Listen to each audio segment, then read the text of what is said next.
It is bigmark773. For the love of the money.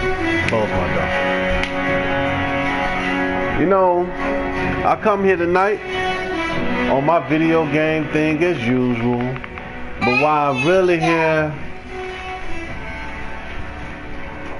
really here is to talk to you good people about life. You know, as long as I've been alive, one thing is for sure.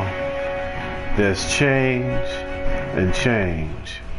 Nothing stays. Out to Jennifer, her whole family, her kids, her son, her daughter, her dogs, and everything else.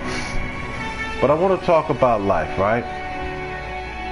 And what has life been like for me, right?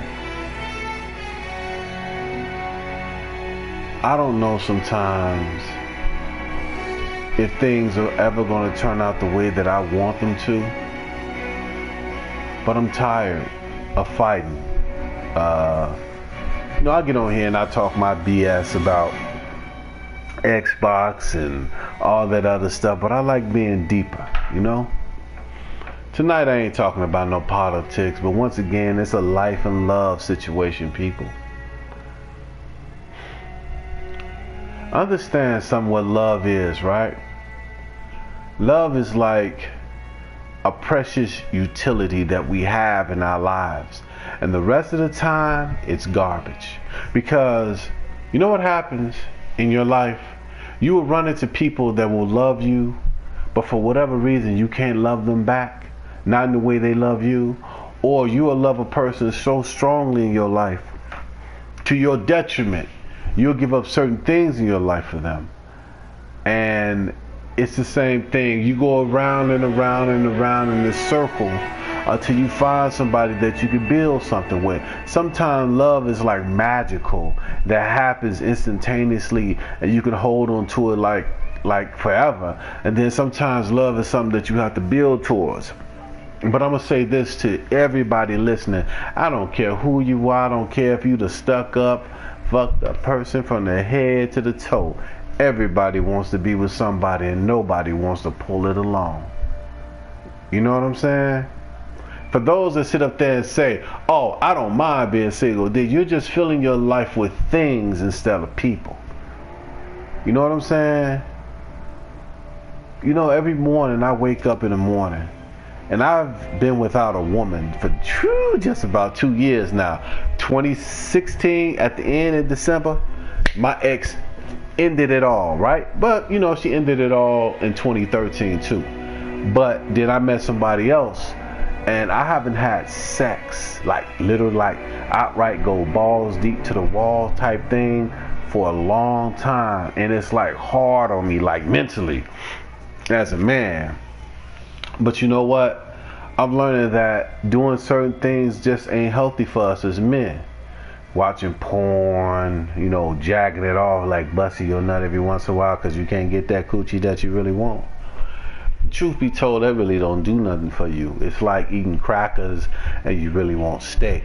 Or, in some people's opinion, taipei or baburi or other things that you may really want to eat that you really can't get.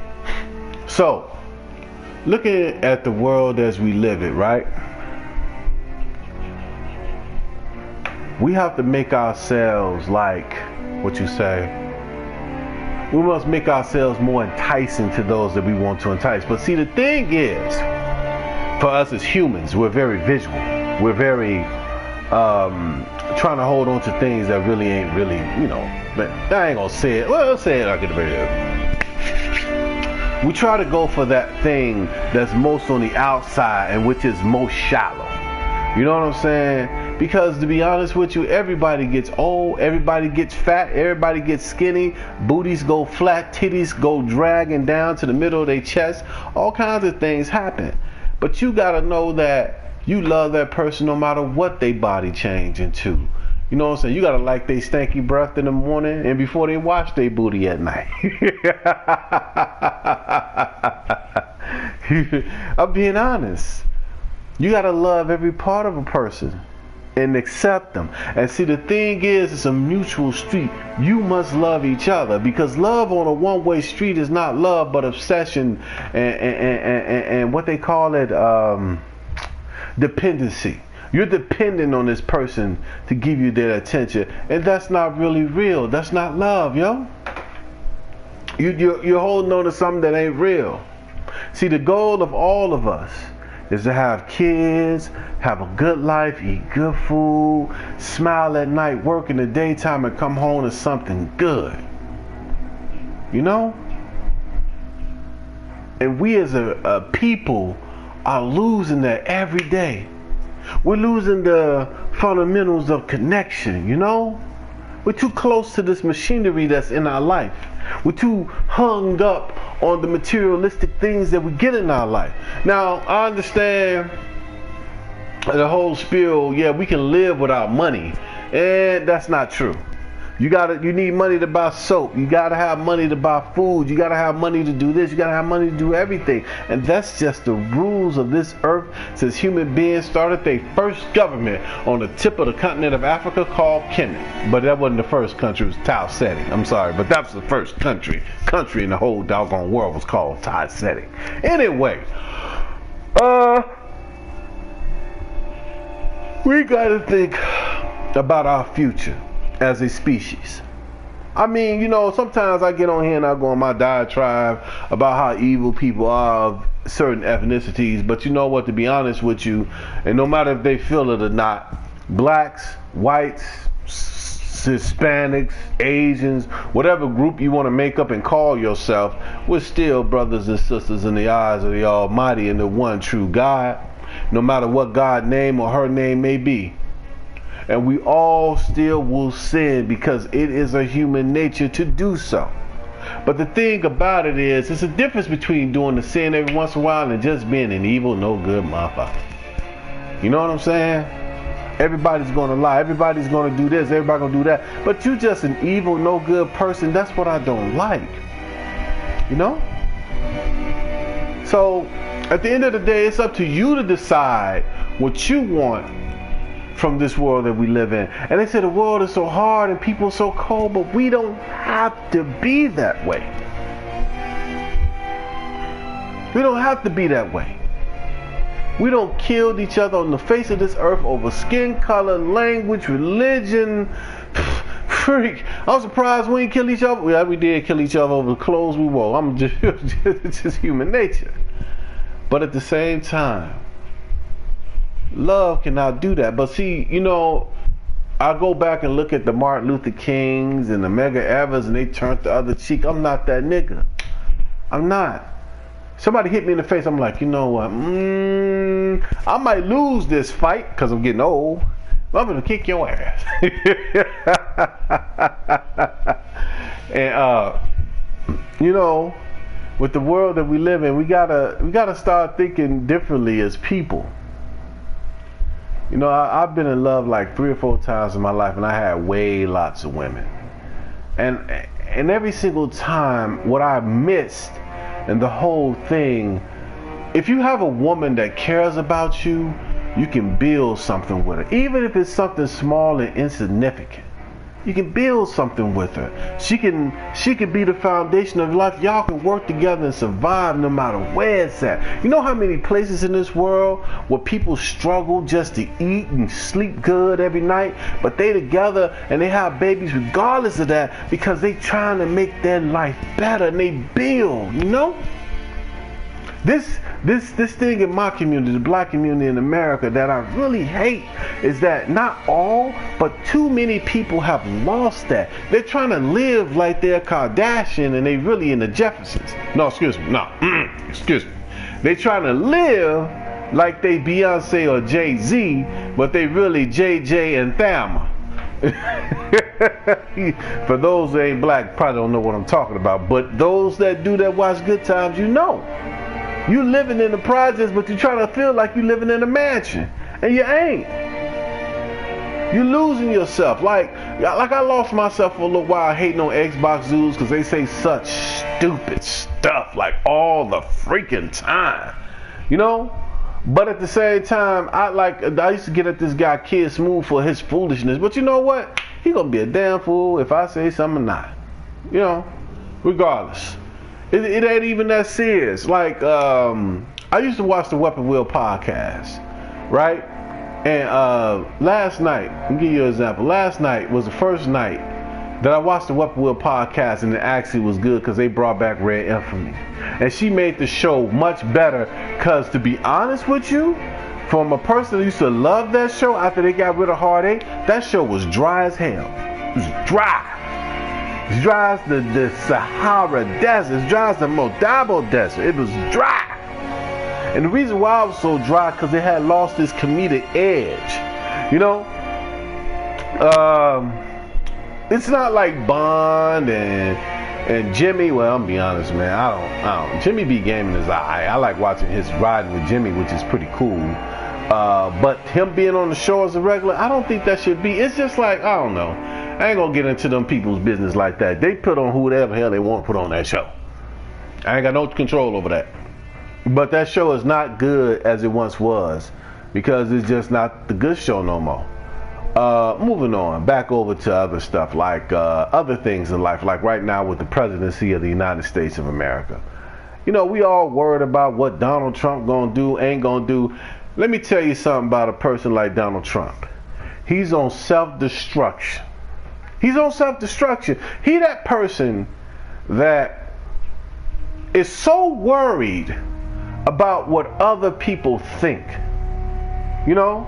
He's not that person like me who don't give a goddamn. You know? But he's one of them people, and he's going to self-destruct. He's going to implode and take down a lot of good people. You know, I'm honestly, when I say this, when I hear people talk about his wife, leave his wife alone, man. Don't talk about that woman. Ain't nothing wrong with Melania Trump. Ain't nothing wrong with her. Ain't nothing wrong with his daughter either. Ain't nothing wrong with his son-in-law. If they put them in positions of power and Trump didn't, they mess it up, that's on him and them. But at the same time, don't attack nobody's family. You know what I'm saying? The truth be told, he's the fool that's doing all this craziness. And not, you know what I'm saying? At the end of the day, he is the decider. Quote George W. Bush. I am the decider. He decides it at the end of the day. Now, back over to this love and relationship thing. I don't know how to say this shit, right?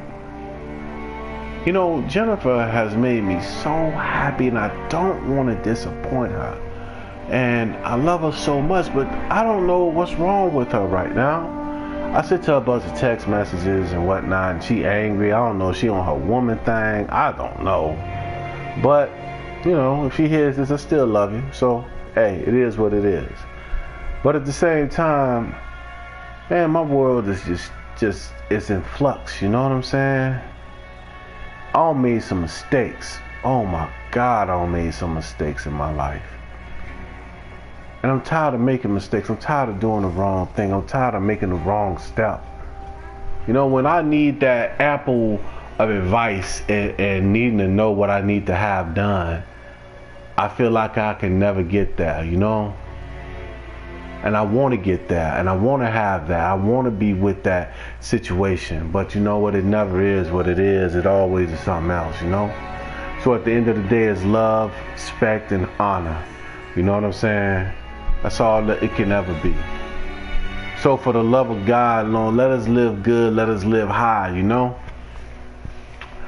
Let me tell you why I don't go to church, though. Because I have to throw my faux pas out there, right? And the thing is, right, when my people always ask me, why don't I go to church and why don't I follow Jesus or Allah and all of that, right? And the thing about it is, I don't follow the religions of the colonizers. Real talk, I don't follow the religions of the colonizers. And people say, what do you mean?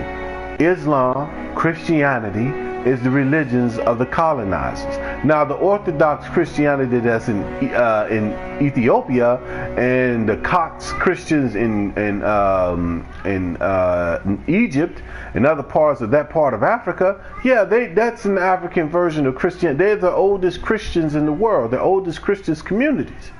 But to be honest with you, Islam and Catholicism and Protestantism that goes into the continent of Africa, I do not follow the colonizers' religions. I refuse. And that's nothing against people that want to be Christian or Catholic or a Muslim, but those religions are colonized religions. You know, that's what they are. They're the colonizers' religions.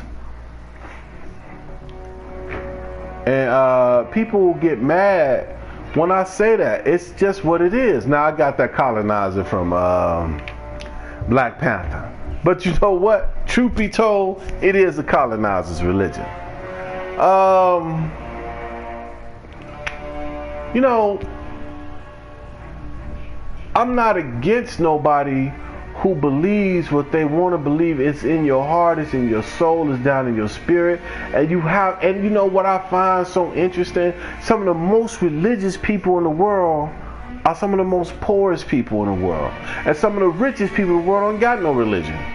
You know why? Their religion is money. And it's an evil thing they have done to people in the world, right? Where religion was used as a tool to bring people together and pull them up and make them all good. But now religion is like a weapon of mass destruction that they put upon the world's people. You know, and there's places in the Muslim world, the black world, the Arab world, the Asian world, where there is extreme, and even in Europe in certain places, it's extreme poverty. And these are some of the most religious people in the world. And yet they pray and they pray and they pray, and those with money keep doing exactly what they're doing. But I will say this though, as all things do, there will come a day of reckoning. You know, I often talk about my ancestors and the cataclysms that destroyed our ancient civilizations. And I'm talking way before Egypt. I'm talking like 30, 40,000 years back. We're talking 32,000 BC. You know? There were 4 great cataclysms. And there were 4 great empires. The Terran Empire, Elysia, Pangaea, and Gondwana. And everything they built is gone. It's gone. You wouldn't even know it if you saw it. It's probably looked like the side of a mountain today. Everything they made through the magical kingdoms, the more different kinds of kingdoms that existed, all just gone. And all this stuff we're using right now, this technology, this knowledge of things that we have, it's all going to go bye-bye. Sooner or later, it's going to be taken from us because it has to. We fucking up.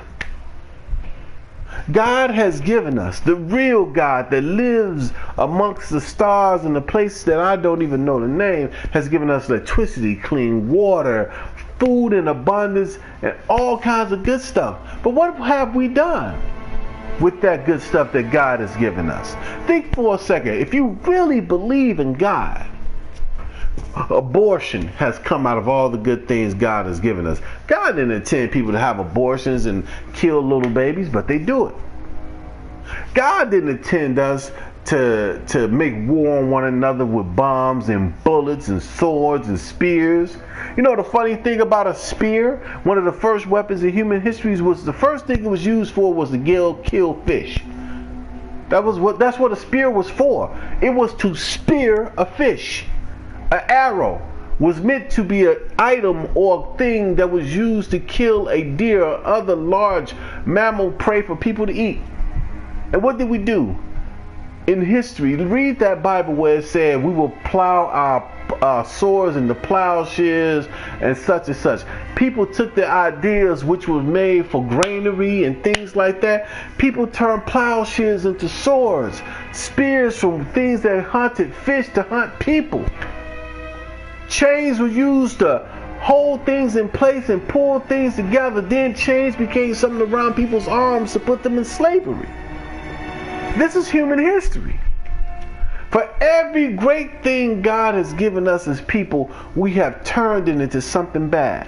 Wealth and democracy and communism and capitalism and republics and all this stuff, it's been turned into a weapon for the very few to sit at the top and all the rest of the people in the world to be poor. I say to you, brothers and sisters, listen to me today, this cannot continue. It cannot.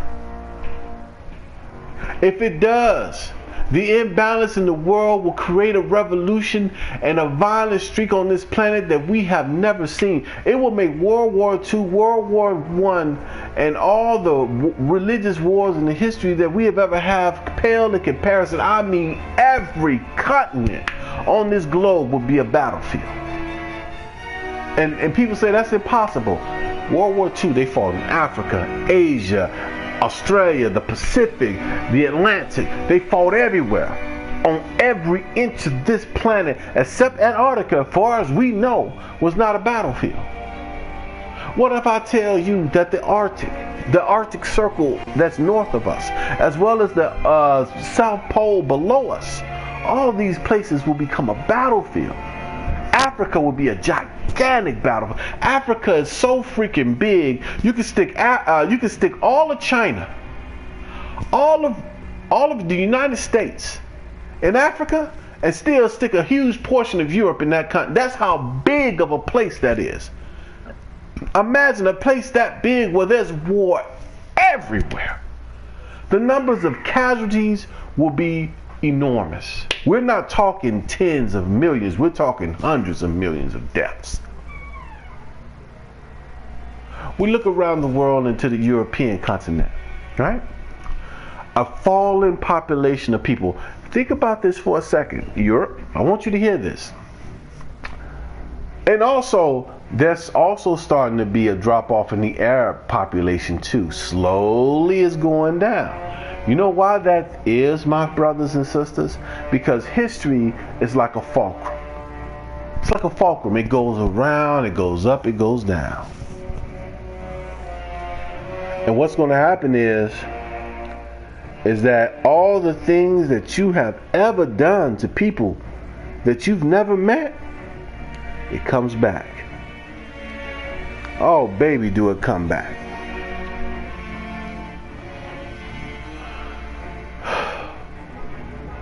Us holding on to the past is one of the problems, but the truth be told, the past is a future teller. For everyone that has ever been at the top will be at the bottom. You know, the old God came to one of the rulers of the time and told the old black empires that stretch worldwide, your time of being dominant is coming to an end, and you will have to accept. And there were those that resisted and those that held on, but at the end of the day, when they said, well, you will be at the bottom, we were. And there will come a time for those of the European persuasion, I'm telling you, there's nothing you can do about it. Oh, we got nuclear weapons, we got planes, we got weight. You have no idea of the technological things that the old African empires, the Terrans and the Atlanteans and all them people, you can't imagine the technology that they had. It wasn't more advanced, but just think of things as being advanced in a different direction. You know? Was. And it still failed. Because if you think all the people are going to uprise and these other places, we could just put them down, that's not what happened. What happened was the long night came. And people think I'm talking about the sun going down. No, I'm talking about a manifestation. I'm about to say a fantasy station, but a manifestation of an era of time where things just were destroyed. People went crazy, earthquakes, volcanoes, boom, boom, boom, and it was gone. It was gone. There's always a slow death. There's always 100 to 150 years after when your people decline that you start to feel it. You know, the Ottoman Turks, who ran a huge portion of the world for a long time, They had no idea that their time at the top was coming to an end.